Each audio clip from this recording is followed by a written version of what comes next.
আজ আমরা জানবো স্টিল লাইফ পেন্টিং সম্পর্কে।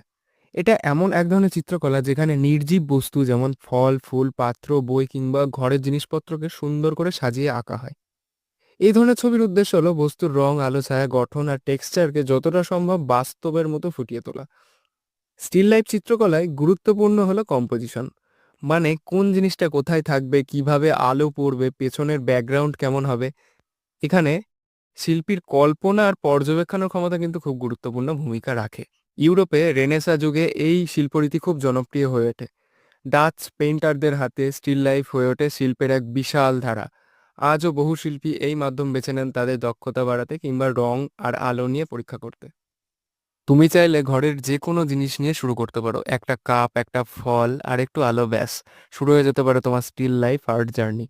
আর একটা কথা বলি, এখানে আমি কোনো রেফারেন্স ইউজ করিনি, আমি মন থেকে ইমাজিনেশনের দ্বারা আমি করে